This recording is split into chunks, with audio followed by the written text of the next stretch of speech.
Assalamualaikum warahmatullahi wabarakatuh. Ayeuna orang ngadekeun ceramah Abu Qurtubi Jailani, yuk orang simak bareng-bareng. Takut kepada Allah bukan hanya malam Ramadan tanggal 15. Setiap saat harus kumpul sifat khauf dan roja. Takut kepada Allah dan selalu mengharap rahmat Allah. Sifat seorang mukmin harus seperti itu. Tapi yang jadi permasalahan bukan karena masalah ustadz-ustadz tersebut menyampaikan informasi dan memang ayah bahasa anjeun lagi semoga tidak terjadi bahasa. Tapi yang jadi masalah ente menyebarkan hadis maudhu. Ini yang jadi masalah. Allahumma shalli wa sallim wa barik ala sayyidina Muhammad wa ala ali sayyidina Muhammad. Kesimpulan, menurut ulama ahli hadis juga selain ahli hadis boleh meriwayatkan hadis-hadis dhaif, bahkan tidak menyebut sanad-sanad hadis dhaif dengan dua syarat. Syarat pertama, hadis dhaif tersebut tidak berkaitan dengan akidah. Kedua, tidak berkaitan dengan ahkamus syar'iyyah tentang hukum halal haram. Berarti dina urusan fadilah mun maca la ilaha illallah masakieu, mun maca istighfar sakieu, mun maca puasa bulan Rajab sakieu fadilahna. Urusan-urusan fadilah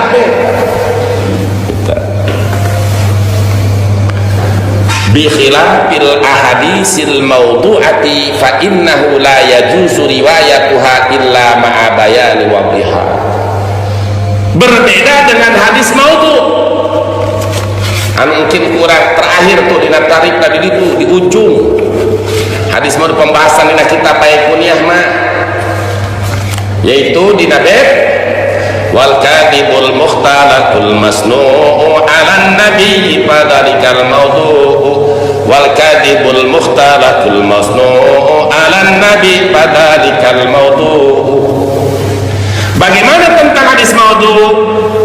Menurut ulama ahli hadis, ulama selain ahli hadis, ulama usul fikih, ulama ahli fikih, fa innahu la yajuzu riwayatuha illa ma'a bayani wadhiha.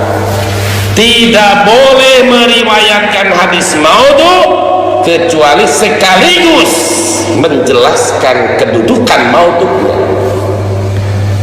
Ibu bapak, ini hadis maudhu. Saya nyampaikan memberi contoh saja, jangan diamalkan, jangan dijadikan akidah. Ini hanya menjelaskan. Nah, seperti tentang masalah anu beredar kiwari. Mana nu beredar kiwari? Loba jelma ustad anu ngaji hadis kadang-kadang lain menurut maknana ikut ulama ahli hadis. Ngan lolobana nu kitu teh lain kaluaran pondok pesantren, kecuali pesantrennya pesantren modern atau di sekolahan. Aing ngaran di pondok pesantren anu bener-bener pesantren salafiyah moal ngagunakeun hadis jeung ayat pakai ilmu teknologi cocok logi, asal cocok jeung logika. Salah satu contoh masuk bahasa ayeuna kerame di mana bulan Ramadan tanggal 15 malam Jumat maka bakal terjadi bencana. Sieun ka Allah kudu, tapi bukan berarti harus mengedarkan hadis palsu.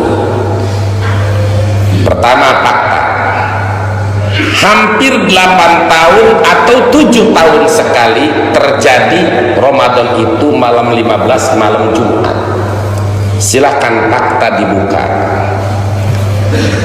Bulan tahun Hijriah tahun 1393 Hijriah bertepatan dengan 12 Oktober 1973 Ramadan malam Jumat. tanggal 15 tahun 73, berarti kakarak 2 tahun, lahir 7 Hiji, 2 tahun dah terjadi Ramadan malam 15 malam Jumat.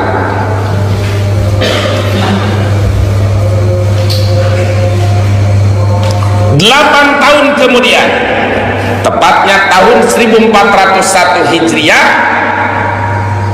bertepatan dengan 17 Juli 1981, berarti 73 kan 81 berapa tahun? 8 tahun.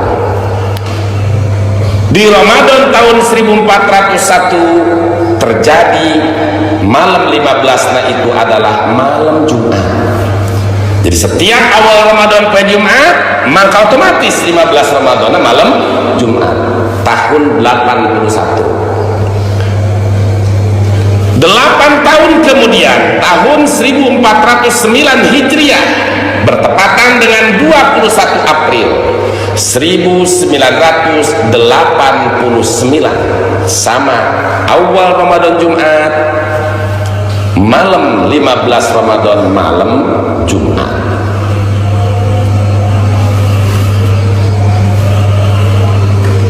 Tahun 89. 4 tahun 1417 Hijriah, bertepatan dengan 24 Januari 1997, berarti berapa tahun dah? 8 tahun. Itu 8 tahun, 4 kali 8 tahun. Sama di tahun 97 pun malam Ramadan malam Jumat, 15 Ramadan malam Jumat 5. Tepatnya di tahun 1425 Hijriah, bertepatan dengan 29 Oktober 2004. Berapa tahun tambah? 7 tahun. 97 ke 2004 berapa? 7 tuh. Tadi mah 8 4 kali, pas kalimat 7 tahun 2004. Malam Jumat tanggal 15 Ramadan. Jadi 15 Ramadan malam Jumat. 5 genep. Terjadi lagi tahun 1433 Hijriah, bertepatan dengan 3 Agustus 2012. Berapa tahun kah? 8 tahun. Jadi berarti lebaran 8 tahun. 7 tahun nggak sekali. 2004 ke 2012 berarti 8 tahun.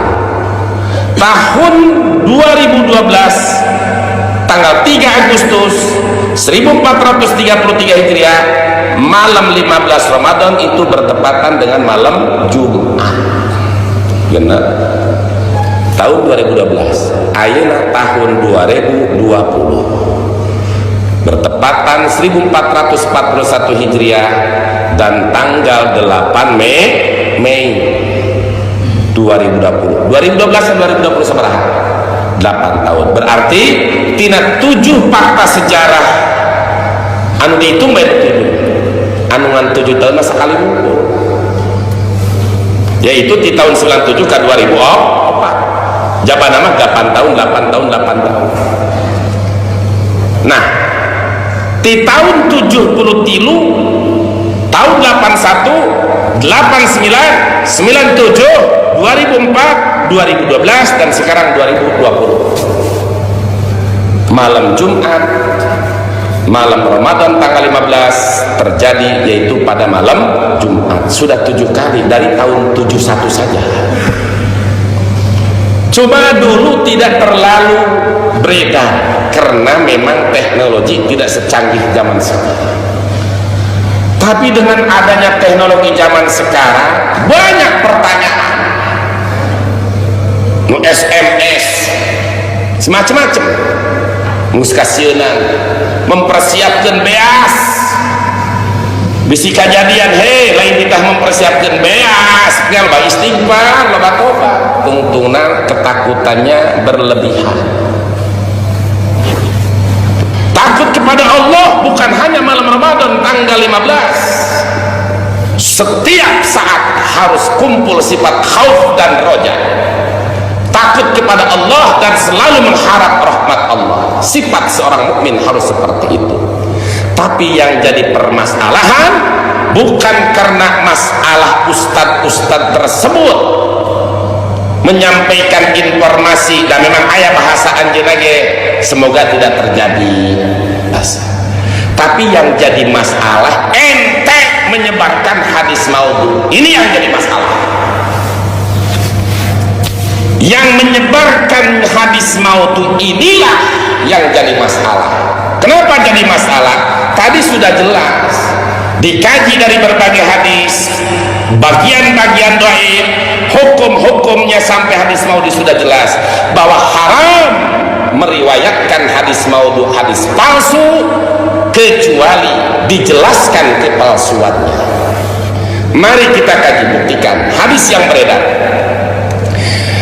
Riwayat hadis mengambil Nu'aim bin Hammad disandarkan kepada Abdullah bin Mas'ud. Abdullah bin Mas'ud dari Nabi, kata Humaid bin Ahmad bin Hammad. Nabi menyatakan, kata dia, idza kanat sayhatun fi ramadhan fa innahu yakunu ma'mamatun fi syawal wa tamyizul qaba'il fi dzil qa'dah wa tusbaqu dima'u fi dzil hijjah wal muharram wa ammal muharramu yaquluha salasan hayhata yuqtalu nasu fiha harjan qala kunna wa ma sayatu ya Rasulullah qala haddatun fi nisfi min ramadhan lailata jum'ah fatakunu haddatun tuqidun na'im wa tuqidul qa'im wa tukhrijul awatiqa min khudurihinna fi lailati jumu'atin fi sannatin kasirati zalazil fa idza salaitumul fajra min yaumil jumu'ah fadkhulu buyutakum wa adriku abwabakum wa suddu quwakum wa dasiru anfusakum wa shuddu adanakum fa idza hasastum bis sayhati fakhiru lillahi sujada wa qulu subhanal quddus rabbunal quddus fa inna man fa'ala dzalika naja wa man lam yaqal dzalik halaka. Siapa yang mengeluarkan hadis ini? Nu'aim bin Hammad. Di dalam kitabnya apa? Al-Fitan. Pertama, sebelum dijelaskan kedudukan hadis ini, artinya secara singkat, di bulan Ramadan itu akan terjadi suara apa? Haddah, dentuman yang besar yang membuat kaget manusia. Yang tidur akan bangun, yang duduk pun akan berdiri, yang berdiri akan duduk, wanita-wanita pingitan keluar dari rumahnya. Terjadi di malam Jumat pada tahun yang banyak gempa. Nah, kapan itu terjadi? Haddatun fin nisfi min Ramadan lailata Jum'ah, yaitu malam 15 Ramadan, malam Jumat.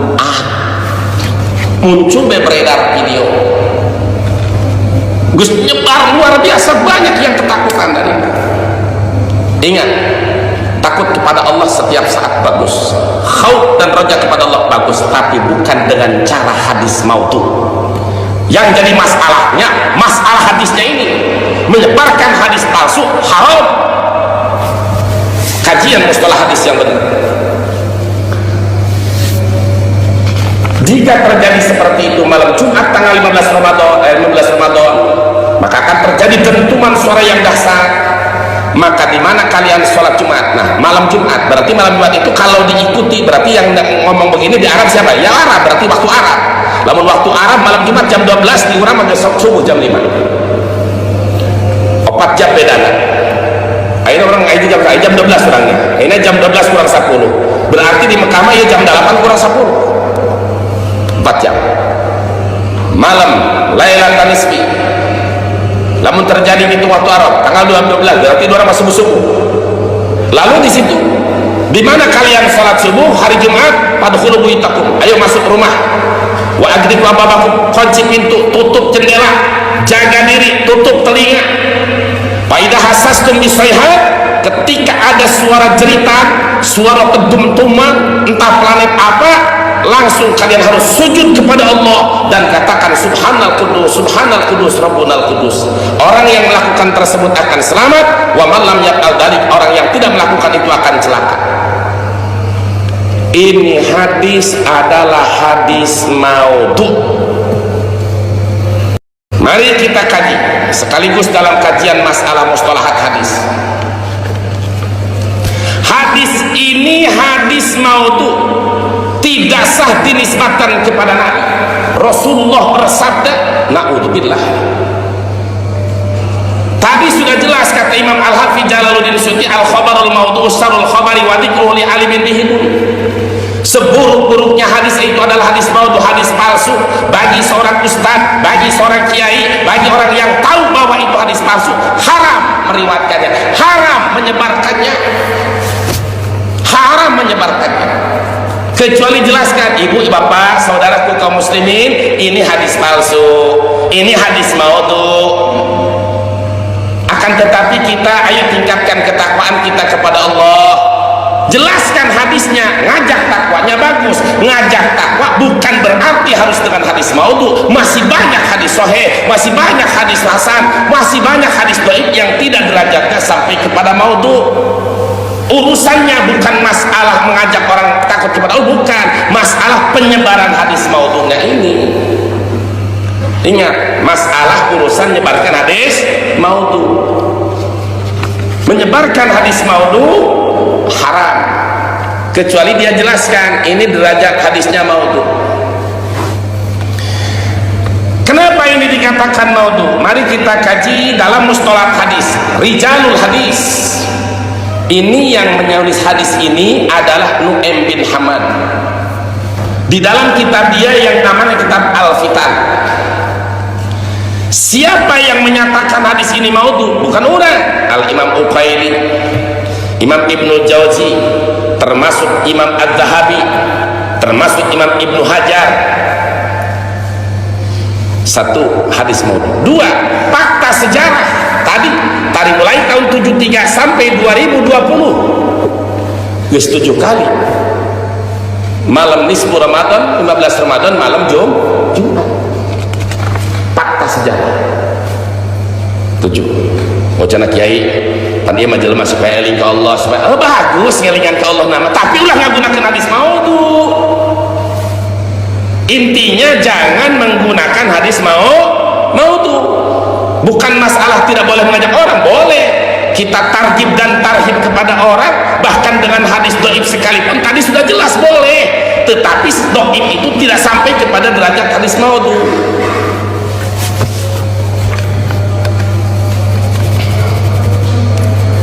Pertama, Imam Abu Ubaid menyatakan dari Imam Abu Dawud bahwa Nu'aim bin Hammad isrina hadisan anin Nabi, ada 20 hadis yang dia sampaikan dinisbatkan kepada Nabi, laisal asli, tidak ada sumber asalnya. Lalu yang menyatakan bahwa Nu'aim bin Hammad ini adalah yang menyatakan membuat hadis ini di dalam kitabnya Al-Fitan, yang mengatakan bahwa ini hadis maudhu, bukan kita, ulama ahli hadis. Jadi antara Imam Nasai, apa kata Imam Nasai? Laisa bisiqatin. Imam Nasai, pengarang kitab Sunan Nasai, termasuk kitab Kutubus Sittah, beliau menyatakan laisa bisiqah. Nu'aim bin Hammad bukan orang yang bisa dipercaya dalam meriwayatkan hadis. Jadi kurang macet ulama deui nya pengalaman mana? Kita menurut ulama yang kuat. Lalu Imam Al-Hafidz Abu Ali An-Naisaburi menyatakan sami'tu Aba Abdillah An-Nasai yadhkuru. Kata Imam Al-Hafidz Abu Ali An-Naisaburi, aku pernah mendengar Imam Abu Abdillah An-Nasai menyebut tentang nama Nu'aim bin Hammad. Apa kata Imamnya Tanasai? Begitu beliau menyampaikan beberapa hadis riwayat dari Imam Nu'aim bin Hammad, di ujungnya Imam Nasai mengatakan qad kasura tafarrudu anil a'immatil ma'rufin bi ahaditsa kasiratin basara bi haddi man la yuhtaju bihi. Kata Imam Nasai, memang Imam Nu'aim bin Hammad ini banyak menceritakan tentang hadis yang beda anil a'immatil ma'rufin daripada imam-imam ahli hadis yang maklum. Banyak bi ahaditsa kasirah, beliau banyak menceritakan hadis-hadis yang banyak yang berbeda dengan para imam-imam yang lain, sehingga beliau dengan banyaknya menceritakan hadis yang tidak maklum dengan para ulama-ulama muhadis yang lain, pasoro bihaddi man la yutajubih, maka Imam Nu'aim bin Hammad termasuk golongan orang yang tidak bisa dipakai hujjah. Berarti mau tuh ulama besar tentang yaitu Nu'aim bin Hammad. Siapa yang mengatakan? Ibnu Hibban. Kata Imam Ibnu Hibban, rubbama akhta'a wa waham. Imam Nu'aim bin Hammad terlepas dari kelebihan dan kekurangannya, beliau kadang-kadang salah dan lemah.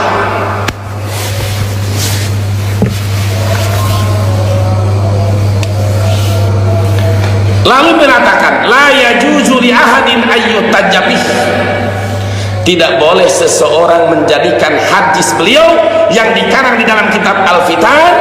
Di dalam kitab Al-Fitan itu memang bi'ajaib wa manakir.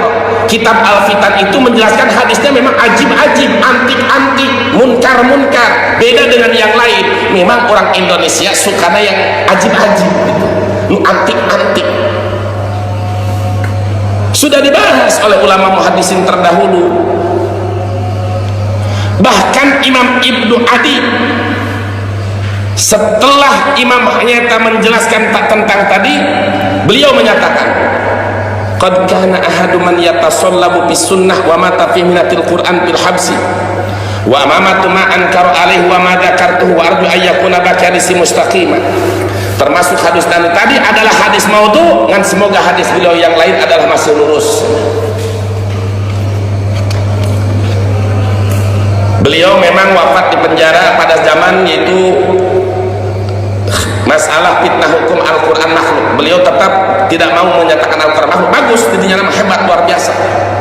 Sampai beliau mati di dalam penjara pada tahun 229 Hijriah. Wa mata fi sanati tisi wa isrina mi'ah wa usu ayyud fana fi quyudi. Beliau nyata ditangkap oleh penguasa pada saat itu, yaitu zaman fitnah, orang yang harus mengatakan Al-Quran makhluk, yaitu di zaman Imam Ahmad bin Hambal juga, satu zaman satu kurun. Jadi wafat beliau ditangkap gara-gara tidak menyatakan Al-Quran itu makhluk. Bagus, dalam prinsipnya bagus, dalam itunya bagus. Lalu beliau dipenjara sampai wafat di penjara tahun 229 Hijriah. Namun sebelum wafatnya beliau wasiat, apabila saya meninggal di penjara ini, tolong dikuburkan saya fi quyudi dengan borgol-borgolnya. Jadi borgol saya ini, rantai saya ini, kalau saya mati, tolong dengan borgol-borgolnya bawa. Wa qala inni mukhasim, dan aku nanti di hadapan Allah akan melawan penguasa ini dengan bukti borgol ini. Mantap keberanian, luar biasa, sangat luar biasa, hebat ngabela agama. Tapi urusan hadis ieu na tah, dina urusan hadisna nu ieu termasuk kan hadis palsu.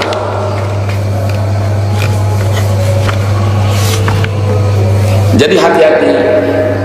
Masih banyaklah ayeuna orang dikaji di urang, Bukhari diaji, Sahih Muslim diaji, At-Tirmidzi diaji, Nasai diaji, Ibnu Majah diaji, terus sampai Riyadhus Shalihin anu leutik-leutikna tukilan-tukilanana diaji. Ketika hadis itu tidak jelas, kurang hati-hati, geus ngaji mustalahat masih banyak. Minimal hadis itu dhaif, lamun geus munkar mau ngestop. Sebatas tahu, jangan dipakai dakwah. Memangnya di antik-antik ya hadis begitu mah. Hati-hati. Jadi masalah, kembali kepada masalah tentang penyebaran hadis-hadis ini, Ustadz, para ulama, para kiai bagus mengingatkan umat supaya takwa kepada Allah, supaya selalu mengharap Allahnya ridha Allah, supaya takut kepada adab Allah, bagus. Tapi yang jadi masalah, ente menggunakan hadis maudhu, disebarkan ini hadis maudhu, termasuk haram meriwayatkan hadis maudhu kecuali jelaskan bahwa ini maudhu, ini adalah palsu. Kita gunakan takwa kepada Allah dengan hadis-hadis yang sahih, hadis-hadis yang hasan. Kalau berfatwa tetap itu dua hadis. Kalau untuk fadilah silahkan hadis dhaif, tapi tidak sampai kepada masuk hadis maudhu. Lalu bagaimana sikap kita? Waspada itu bagus. Ingat, oh malam Jumat isukannya tanggal barai, tinggal teruput ya, ini malam non, malam Selasa, malam Rebo, malam Kamis, malam Jumat. Ayo geus kumpul biasa segala cenah ge 40 peuting cenah urang neangan biasa cenah 40 deka. Lain bekal nu kitu anu diutamakeun, bekal takwa ka Allah, mun sia tukang dosa geura loba istighfar ka Allah, mun tara puasa geura puasa, mun telek tarawih sing rajin tarawih. Bagus mengingatkannya, bagus. Ingat, jangan sampai salah pandang. Saya tidak menentang informasi Anda tentang ini, tapi saya tentang Anda menyebarkan hadis palsu untuk mengajak umat. Banyak hadis yang sahih, banyak hadis yang hasan, banyak hadis yang dhaif sekalipun, tapi tidak sampai kepada derajat hadis maudhu, hadis palsu, yang mana para ulama pembesar, Imam Nawawi, Ibnu Hajar Al-Asqalani, Imam Jalaluddin Suyuti, semua ulama ahli hadis menyatakan haram meriwayatkan hadis maudhu alias hadis palsu, kecuali menjelaskan tentang kepalsuannya. Oh, ini saudara hadis palsu, yang tadi saya jelaskan itu hadis palsu. Adapun kita untuk meningkatkan kewaspadaan kita, meningkatkan ketakwaan kita, masih banyak dari ayat hadis-hadis yang lain. Ini hanya sebatas ilmiah, ini hanya sebatas ilmu saja, tapi jangan sampai dijadikan keyakinan. Boleh kalau seperti itu. Jangan coba-coba buat hadis sorangan komo zaman kiwari. Sering ngan sangis tadi bentaran gitu di tempat-tempat dakwah daya enak daya. Padahal qala Rasulullah Abdul Salam salah satun buka kusiatin ini buka tak baik dino kitab Adkar Nawawi sampai kana Bukhari je Rasulullah disebutkan Abdul Salam salah satun. Aini kana Rasulullah idza salama salam alaihi salasan wa idza takallama a'ada bi kalimatin salasan hatta tufhama anhu. Aisyah disebutkan Abdul Salam salah satu kepada syarik salam 3 kali ngajual Rasul ulah aini kana qultu cek aing Abdul Salam salah satu sabodo cek siapa Aimah tengah menangkan yes ya cek Rasulullah, padahal Rasul temenang kan cek Rasul jelas man qala alayya malam aqul falyatabawa maq'adahu minan nar. Siapa orang yang mengatakan sesuatu menurut aku menjual namaku padahal aku tidak pernah mengatakannya, falyatabawa maq'adahu minan nar, siap-siap tempatnya di dalam neraka. Dalam hadis yang lain, man kadzdzaba alayya muta'ammidan falyatabawa maq'adahu minan nar. Siapa orang yang berdusta atas namaku, berbuat hadis palsu, siap-siap tempatnya di dalam neraka. Bahkan dalam hadis yang lain di dalam kitab Sahih Muslim juga tetap sama. Apa kata Nabi? Man haddasa anni bihadisin yura annahu kadibun aw hadal kadibai.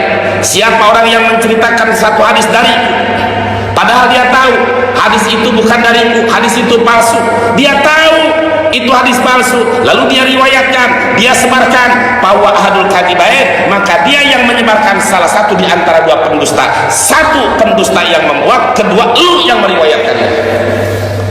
Diancam ku Nabi. Hati-hati dengan hadis maudhu. Keras ulama ahli mustalah hadis. Dari mulai Imam Bukhari sampai Imam Nawawi sampai Imam Jalaluddin Suyuti. Jelas Imam Jalaluddin Suyuti menyampaikan al-khabarul maudhu syarrul khabari wa dzikruhu li alimin bihudud. Hati-hati santri al-Qudhiyah. Loba keneh kitab anu jelas hadis sahihna, hasana, dhaifna, campuranana, tapi ulah sampaikan ka sampai derajat maudhu. Nitip ulah sampai ka derajat hadis maudhu. Oh, hadis maudhu memang antik-antik, beda-beda dari yang lain, ajaib-ajaib. Ulah gitu. Masih banyak hadis selain itu.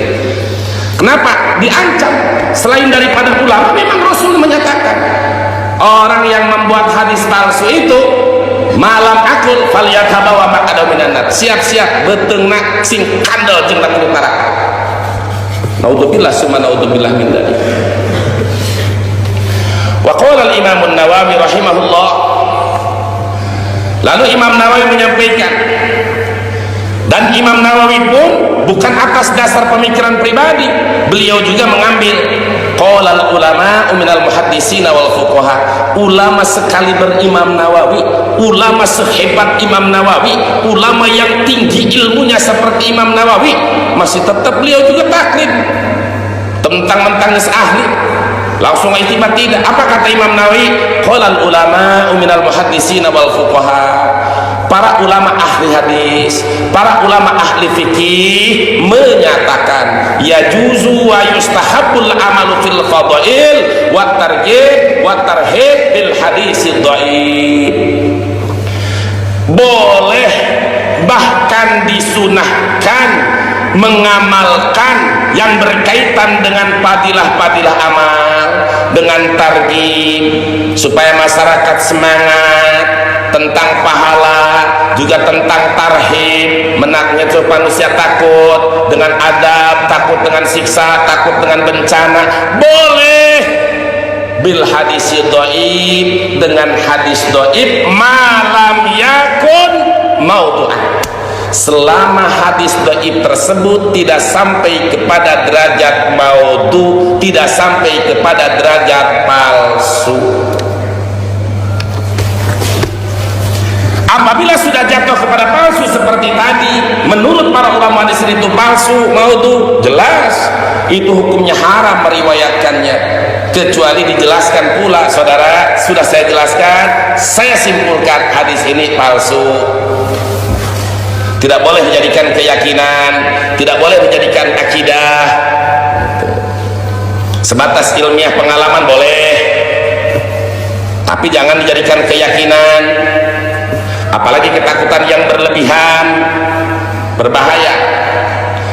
Lalu Imam Nawawi menjelaskan, wa ammal ahkamu kal halal wal haram wal bai' wal nikah wat talaq wa ghairi dzalik fala yu'maru fiha illa bil hadis sahih abil hasan. Adapun hukum-hukum syariat Islam seperti tentang halal, tentang haram, tentang jual beli, tentang nikah, tentang tolak dan lainnya tidak boleh diamalkan, dipakai hujah dalam hukum syariat kecuali hanya dengan dua: satu dengan hadis hasan, kedua dengan hadis satu dengan hadis sahih, kedua dengan hadis hasan. Baik hadis sahih atau hadis hasan boleh dipakai hujah dalam ahkam syariah.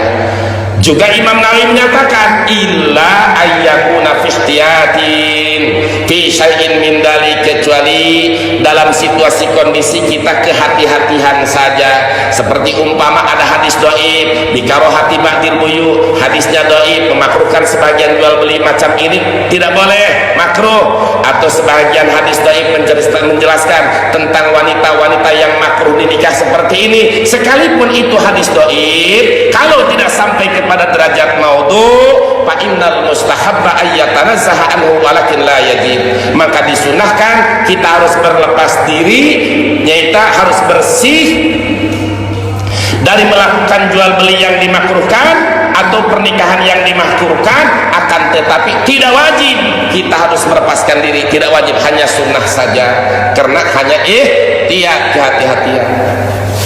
Lalu Imam Nawawi menjelaskan, i'lam annahu yang bagi liman balaghahu syai'un bi fadailil amali ayyamala bihi walau maratan wahidatan yakuna min ahli. Bagi seseorang yang sampai kepadanya tentang keistimewaan fadilah-fadilah amal, misal kita tahu hadis tentang fadilah amal tarawih, kita tahu tentang hadis fadilah amal tentang yaitu tasbih di bulan Ramadan, atau tentang keistimewaan sholat duha, bukan dari hadis sahih, bukan hadis dhaif, silahkan ayyak malabi, kita amalkan walau maratan wahidatan, sekalipun hanya satu kali mengamalkan. Kenapa? Liyakuna min ahli, supaya kita bagian daripada orang yang telah mengamalkan hadis. Selama itu hadis-hadis dhaif tidak jatuh kepada munkar, tidak jatuh kepada maudhu. Bahkan kata Imam Nawawi, wala yang bagi ayatul qaumat, tidak sebatasnya untuk ditinggalkan. Jadi kalau ada hadis dhaif cerita tentang fadilatul amal, silahkan dilaksanakan dan tidak pantas untuk kita tinggalkan, supaya baliyati bima tayassara minhu, balikanlah kita lakukan apa yang kita mampu. Misal fadilah puasa bulan Rajab, fadilah puasa bulan Syaban, fadilah puasa Muharram, hadisnya apa hadis dhaif, silahkan kalau itu baca hadis-hadis dhaif. Padahal hadis dhaif banyak, hadis hasan banyak, cuma memang kalau hadis hasan, hadis sahih kurang empuk ganjaranna gitu, kurang empuk ganjaranna. Beda jeung hadis dhaif, salat are malam sakitu ganjaranna, malam kadua sakitu ganjaranna, malam katilu sakitu ganjaranna gitu dah. Jadi kurang empuk gitu karasan, bikin jalma anu geus biasa hayang empuk bae gitu. Tapi jalan geus biasa mah ibadah salat ngarakeun pahala, ada urang salat geus biasa sugan nek salat hayang pahala henteu, sugan hayang nyata hayang siksa dah, sieun kana siksa henteu da geus biasa teh ya. Mun keur leutik mah heueuh, pertama hayang ka alam ku bapa lebaran sugan panglikeun BHS. Ai geus biasa mah kieu sugan aing salat isya lah sok sieun ka aing ka neraka. Henteu. Salat isya karena memang orang kewajiban orang sebagai makhluk ibadah ke Allah diwajibkan ke Allah. Urusan pahala silahkan urusan Allah, urusan siksa silahkan urusan Allah. Orang melaksanakan kewajiban ka Gusti Allah geus biasa. Nah bagi jalma anu hayang ngamalna kena padilah empuk bae ganjaranna. Kumaha ka santri nyampeikeunana silahkan ku hadis dhaif oge teu naon. Ngan rumah amanat ulah sampai doibna terjerumus sampai karena hadis mau eta bae titip amanat. Sebab lamun geus terjerumus karena hadis maudhu kusia diriwayatkeunana lain menang ganjaran sia ngajina menang doraka. Sebab haram ngariwayatkeun hadis maudhu kecuali dijelaskeun kemaudhuanana. Cek Imam Nawawi baliyati bima tayassara minhu, laksanakan anu mudah bae anu kira-kira gampang bisa ngalaksanakeunana karena berdasarkan hadis anu sepakat karena sahihna hadis idza amartukum bi amrin fa'tu minhu mastata'tum. Jika aku merintahkan kepada kalian dengan suatu perintah silahkan laksanakan selama kalian mampu, supaya orang asup kana jalma anu ngamalkeun kana hadis Nabi. Misalul hadis dhaif ma akhrajahu Tirmidzi min tariqi Hatim al-Asram an Abi Tamimah al-Hujaimi. Contoh hadis dhaif. Itu hadis dhaif tadi setiap hadis anu derajatnya para rawi hadisnya teu kasipatan ku sifat hadis sahih, teu kasipatan ku sifat hadis hasan, yakni teu cukup syarat anu 5. Contoh hadis dhaif, hadis nu diriwayatkeun ku Imam Tirmidzi dari perjalanan Imam Hakim Al-Asram. Sumber hadis di Abi Hurairah di Kangjeng Nabi Muhammad sallallahu alaihi wasallam. Rasul bersabda, "Man ata haidon au imra'atan fi duburiha au kahinan faqad kafara bima unzila ala Muhammadin." Pertama, sahajalma cek hadisnya, sahajalma anu ngajima ka pamajikanna keur haid, maka eta jalma berarti telah kafir kepada hukum yang diturunkan kepada Nabi Muhammad. Berarti lamun ngajima ka pamajikan keur haid kafir hukumna. Hiji, tak bahaya kan? Kayak orang surah kena mana bae heula. 2, di mana ngajima pamajikan ka dina duburna, paranting isingna, maka berarti eta jalma jatuh kana kafir. 3, sajalma datang ka dukun, faqad kafara, maka eta kafir. Lamun ia hadis dipahami secara tekstual tanpa dikait dengan hadis-hadis yang lain bahaya. Salaki ngajima ka pamajikan di lockdown di Jakarta teu meunang balik, lebaran teu bisa balik, tanggal 20 Rosawal kakarak balik, fono jeung pamajikan balik ka imah pamajikanna keur haid, dijima bae kafir, bahaya. Maksudna ya takwil, man ataha idon sahajalma ngajima pamajikan anu keur haid nekadkeun kana halalna, nekadkeun kana halalna pamajikan keur haid dijima, maka jatuh kana kafir. Kenapa? Karena dia telah menghalalkan yang diharamkan. Ditakwil. Tapi lamun manehna jima ka pamajikan keur haid nekadkeun kana haram ngan aing geus teu kuat, berarti jatuh kana dosa, henteu jatuh kana kafir. Jadi ditakwil dengan hadis yang lain. Atau man ata imra'atan fi duburiha, sahaja mangajima dumur pamajikan nekadkeun kana halalna, jatuh kafir ya kahati taman, sebab dia telah menghalalkan yang telah diharamkan, istihlal. Nah, apalagi lapan kahinan di dalam kitab hadis yang lain Irsadul Ibad, apalagi di dalam kitab kitab Ibnu Tafsir Ibnu Katsir ketika menjelaskan tentang ayat in kuntum fi raibin mimma nazzalna ala abdina, Imam Ibnu Katsir menyampaikan man ata kahinan, dalam riwayat yang man ata kahinan aw arafan fasaddaqa bima yaqulu faqad kafara bima unzila. Siapa orang yang datang kepada dukun, siapa orang yang datang kepada arab, tukang junubade, tukang nyata ramal, maka dia jatuh kafir. Maksudnya apa? Man atakahinan awaropan, siapa orang yang datang kepada dukun, siapa orang yang datang kepada paranormal, datang kepada peramal, lalu dia percaya dengan omongan peramal itu, maka dia jatuh kepada kafir. Maksudnya dia menghalalkan yang diharamkan. Ai eta mah datang ka dukun ku sebab teu kawawa aing ka kiai eueuh aya dukun bae di daerah aing mah. Percaya karena omongan geringna sia tilu yukirai sia kamari ngore. Percaya karena omongan dukun. Eta cek Imam Ibnu Katsir berarti jelema eta percaya karena omongan dukun kitu telah jatuh kepada kafir. Kalau dia datang kepada dukun, datang kepada paranormal, cuma sekadar datang minta syariat, ai percaya mah henteu, maka sholatna 40 poe sorpan wala adan, sunnah jeung farduna teu ditarima ku Allah Subhanahu wa taala. Nah, jadi hadis ieu cek Imam Tirmidzi pun menyatakan wa dha'afa Muhammadin. Jadi Imam Tirmidzi menukil kaul guruna cek Imam Tirmidzi wa dha'afa Muhammadun, Imam Muhammad telah mendoibkan hadis ini. Siapa Muhammad di situ? Ternyata Muhammad di situ adalah Imam Bukhari. Memang Imam Tirmidzi di dalam sanadnya pun sekali haddatsana Muhammadun, entah disebutkan Al-Bukhari, haddatsana Muhammadun itu. Nah, Muhammad ini adalah Muhammad Bukhari. Ayo oleh Muhammad Al-Bukhari. Jadi kata Imam Tirmidzi, menurut guruku Imam Al-Bukhari, hadis ini jatuh kepada hadis dhaif. Dari sisi mana? Min kibali isnadihi, dari arah sanad. Ingat, sanad itu adalah silsilatur rijal al-musilatu lil matan atau ilal matan, runtuyan para perawi hadis yang nyambung kepada matan hadis.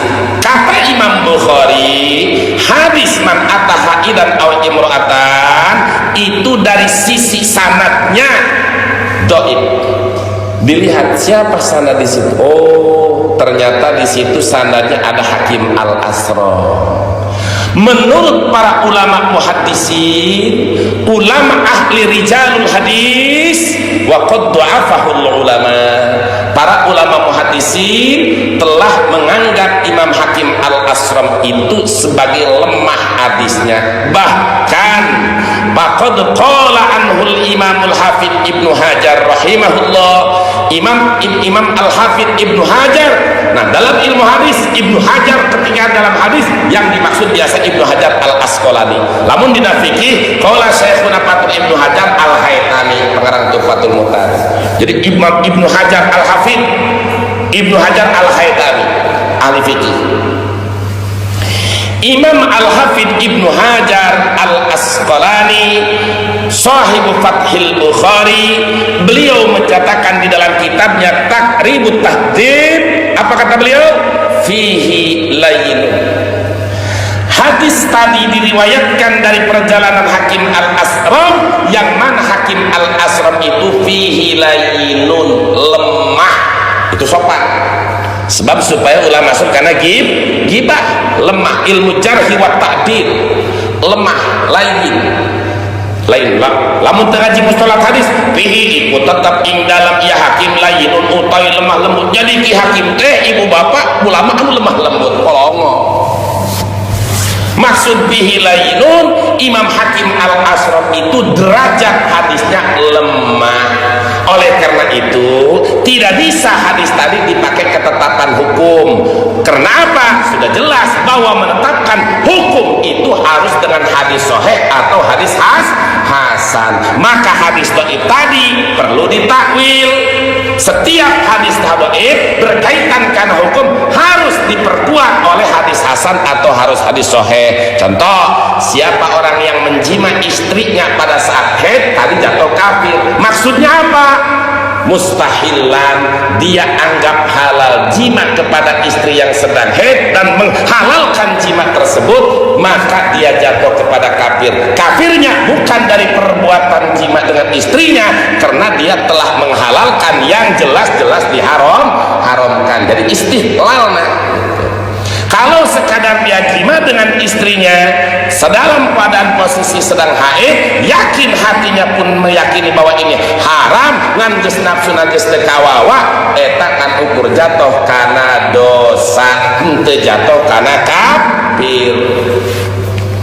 Al hadisul marfu'u qala an-nabi wallahu a'lamu bis-shawab. Alhamdulillah, hatur nuhun kasadayana. Assalamualaikum warahmatullahi wabarakatuh.